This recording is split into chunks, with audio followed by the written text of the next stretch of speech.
Fatty অ্যাসিডের melting point নিয়ে আলোচনা করব। তার আগে দেখা যাক মেল্টিং পয়েন্ট কি। মেল্টিং পয়েন্ট মেল্টিং পয়েন্ট হলো একটা পদার্থ যখন কঠিন অবস্থায় আছে তাকে আমরা যদি ধীরে ধীরে উত্তপ্ত করি তাহলে এমন একটা অবস্থা আসে যখন সে গলে তরলে পরিণত হয়। এবার যে সমস্ত পদার্থগুলি খুব কম তাপ দিলেই তরলে পরিণত হবে সেগুলোকেই তাদের ক্ষেত্রে মেল্টিং পয়েন্টটা অবশ্যই কম। আমরা জানি যে কঠিন অবস্থায় কী হয়, মলিকুলগুলো খুব কাছাকাছি থাকে কঠিন পদার্থের ক্ষেত্রে, এবং তাদের মধ্যে যে আন্তঃআণবিক যে বলটা সেটা তরল পদার্থের ক্ষেত্রের তুলনায় অনেকটাই বেশি। সেই কারণে কঠিন অবস্থায় থাকতে পারে তারা, যেহেতু মলিকুলগুলো পরস্পরকে একটা আন্তঃআণবিক বল দ্বারা আকর্ষণ করে আটকে রাখে। এই আন্তঃআণবিক বলের অন্যতম হলো ভ্যান ডার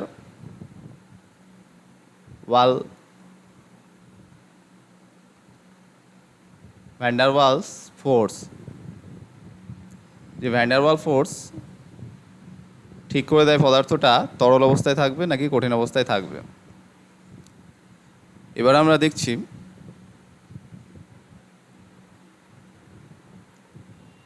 ফ্যাটি অ্যাসিডের ক্ষেত্রে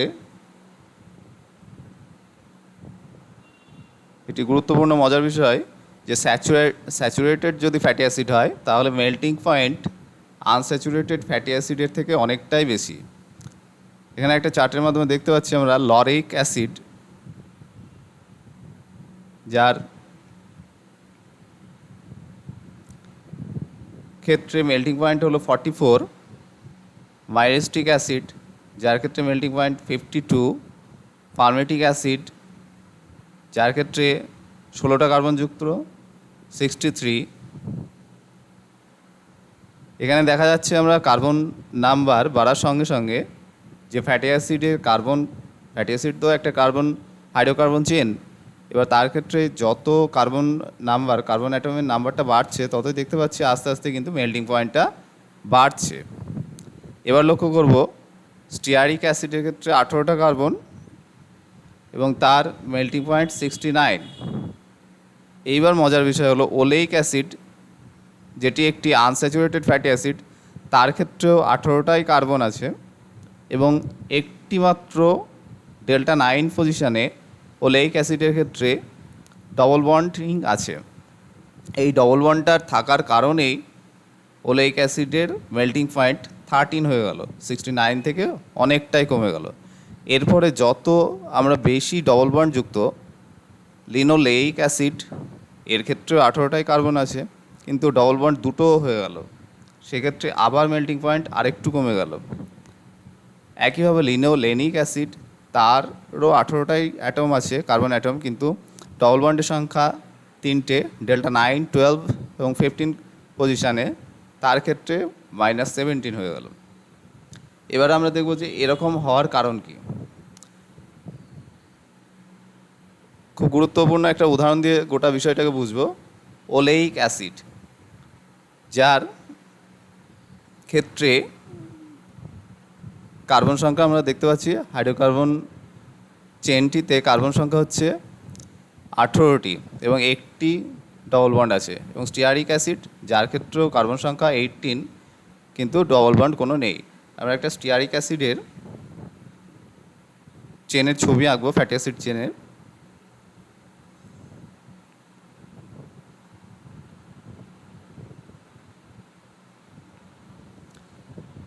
স্টিয়ারিক অ্যাসিড যার ক্ষেত্রে 18টা কার্বন থাকবে, 1 2 3 4 5 6 7 8 9 10 11 12 13 14 15 16 17 18। আচ্ছা, এখানে হাইড্রক্সিল ডবল বন্ড ও, এটা কার্বক্সিল টার্মিনাল এবং এখানে একটি মিথাইল গ্রুপ থাকবে।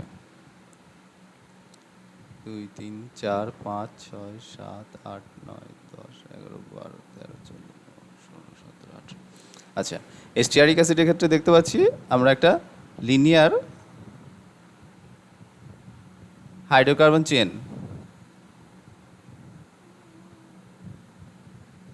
যার ক্ষেত্রে কোনো রকম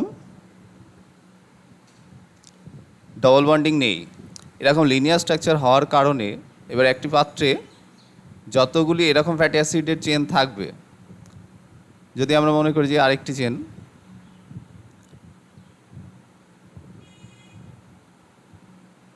এরকম মলিকুলগুলি ফ্যাটি অ্যাসিড যে স্টিয়ারিক অ্যাসিডের মলিকুল, এইরকম লিনিয়ার স্ট্রাকচার হওয়ার কারণে, এই স্ট্রাকচারগুলিতে কোনো রকম বেন্ডিং না থাকার কারণে, লিনিয়ার সরলরৈখিক স্ট্রাকচার হওয়ার কারণে এর যে অ্যাটমগুলো পরস্পর খুব কাছে আসার সুযোগ পায় এবং তাদের মধ্যে যে আকর্ষণ ধর্মী অবস্থা, আকর্ষণ ক্ষমতা, সেটা অনেকটাই বেশি কাজ করে। অর্থাৎ প্রতিটা অ্যাটমকে যদি কাছে পায়, খুব স্বাভাবিক কথা তাদের মধ্যে আকর্ষণ বল, যে আকর্ষণ বলটাকে এই ইন্টারমলিকুলার যে আকর্ষণ বল, যেটাকে আমরা বলবো ভ্যান ডার ওয়াল ফোর্স, সেই ভ্যান ডার ওয়াল ফোর্সের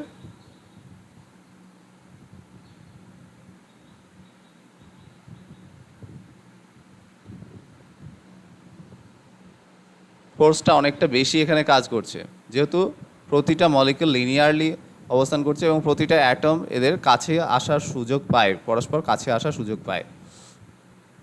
এবার এইটাই যদি আনস্যাচুরেটেড ফ্যাটি অ্যাসিড, আমরা যেটা দেখলাম ওলেইক অ্যাসিডের ক্ষেত্রে, স্টিয়ারিক অ্যাসিডে আমরা দেখলাম লিনিয়ার স্ট্রাকচার, কোনো রকম বেন্ডিং নেই। এইরকম অবস্থায় কী হচ্ছে, মলিকুলগুলো পরস্পর অ্যাটমগুলি কাছে আসার সুযোগ পাচ্ছে এবং ভ্যান ডার ওয়াল ফোর্সটা অনেক বেশি কাজ করছে। তার ফলে স্টিয়ারিক অ্যাসিড যুক্ত যে ফ্যাটি অ্যাসিডটাকে আমাদের মেল্টিং পয়েন্ট অর্থাৎ গলাতে অনেক বেশি টেম্পারেচার লাগবে, খুব স্বাভাবিক কথা। এবার আমরা যদি ওলেইক অ্যাসিডের কথা ভাবি, যার ক্ষেত্রে ডেল্টা 9 পজিশানে একটি ডবল বন্ড আছে, ওলেইক অ্যাসিডের স্ট্রাকচারটা কেমন হবে?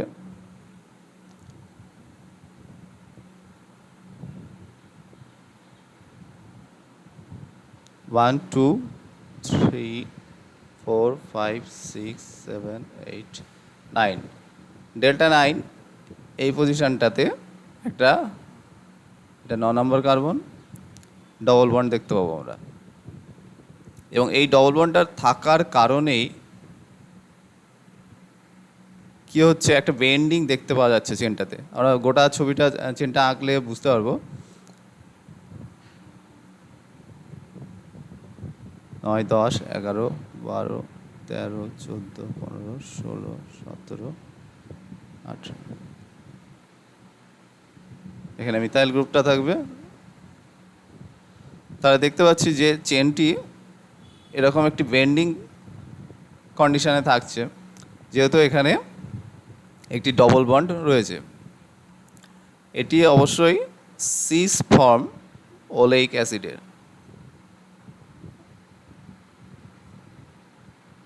সমস্ত ন্যাচারাল ফ্যাটি অ্যাসিড যেগুলি সমস্ত এরকম সিস ফর্মেই থাকে। ফ্যাটি অ্যাসিড আর আনস্যাচুরেটেড ফ্যাটি অ্যাসিডের আমরা যদি আবার ভাগ দেখি,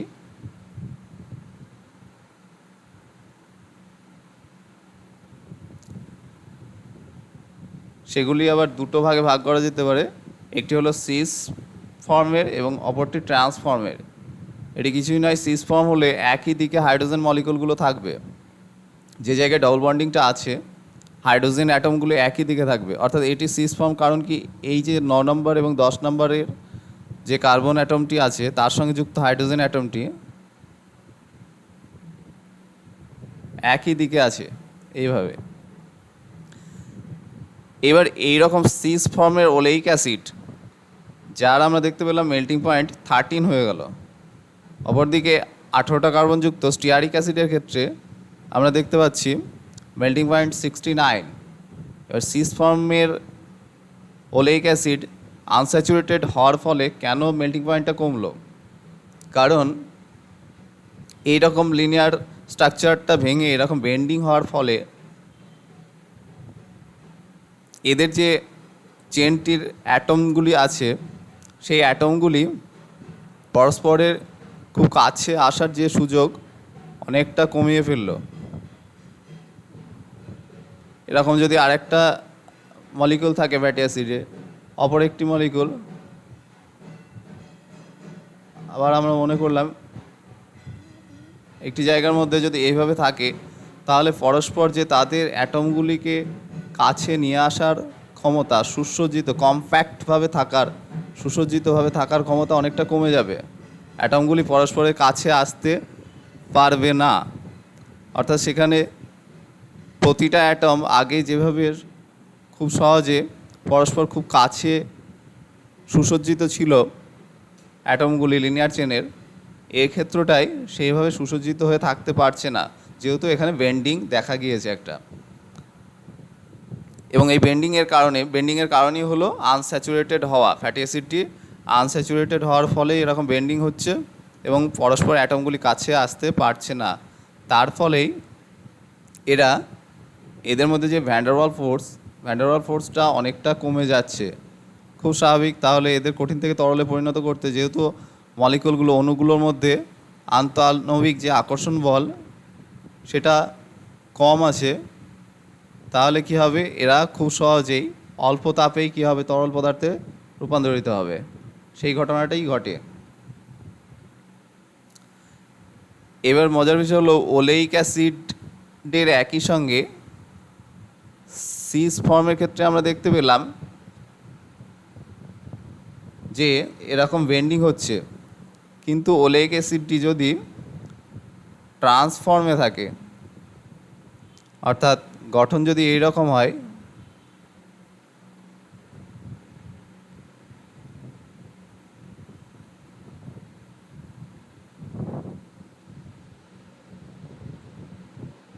দুই, তিন, চার, পাঁচ, ছয়, সাত, আট, নয়,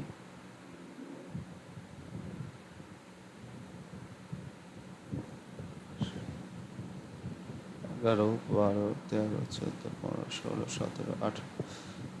এই ক্ষেত্রটাই এখানে আমরা 9 নম্বর এবং 10 নম্বর কার্বন, ডেল্টা 9 পজিশন, এখান থেকে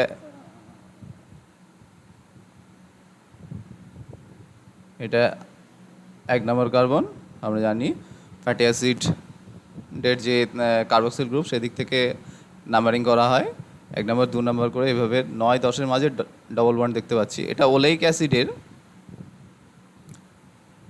যদি ট্রান্সফর্ম হয় তাহলে এই রকম হবে চেনটা।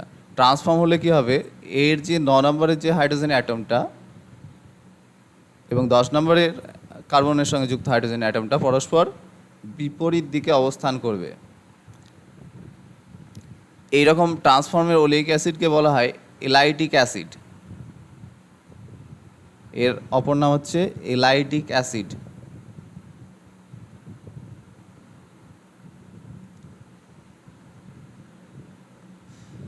এই এলাইটিক অ্যাসিড এর ক্ষেত্রে আমরা দেখলাম যে ওলেইক অ্যাসিড যখন সিস ফর্মে তার 13 ডিগ্রি মতো মেল্টিং পয়েন্ট, কিন্তু এই ট্রান্সফর্মে হলেই তার মেল্টিং পয়েন্ট 43 ডিগ্রি হয়ে যাচ্ছে।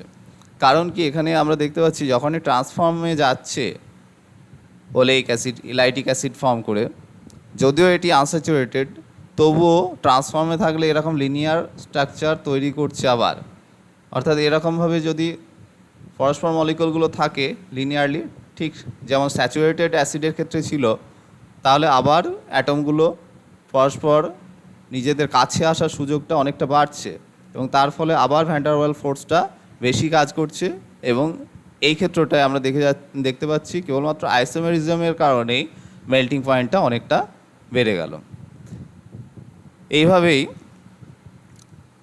ফ্যাটি অ্যাসিডের স্যাচুরেটেড এবং আনস্যাচুরেটেড হওয়ার কারণে মেল্টিং পয়েন্ট বিভিন্ন হয়ে যায়।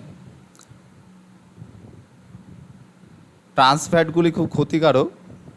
ট্রান্সফ্যাটগুলি খাবারে যদি ট্রান্সফ্যাট বেশি পরিমাণে থাকে, তাহলে বিভিন্ন কার্ডিওভাস্কুলার ডিজিজ, যেগুলো CVD, coronary disease, heart related রোগগুলো হওয়ার সম্ভাবনা অনেকটাই বাড়ে। সেই কারণেই যে কোনো ফ্যাটি অ্যাসিডগুলো ট্রান্সফর্মে কখন যাবে, যখন সিস ফর্মের ফ্যাটি অ্যাসিডকে বারবার উত্তপ্ত করা হবে। যেটা করা হয় অনেক সময় বিভিন্ন তেলকে বারবার রিপিটেটিভলি গরম করা হয় বা বেশি ফ্রাই করে যদি খাবার খাওয়া হয়, তখন কী হবে, ফ্যাটি অ্যাসিডগুলো সিস ফর্ম থেকে ট্রান্সফর্মে যাবে এবং যেটি আমাদের পক্ষে কিন্তু বেশ ক্ষতিকারক।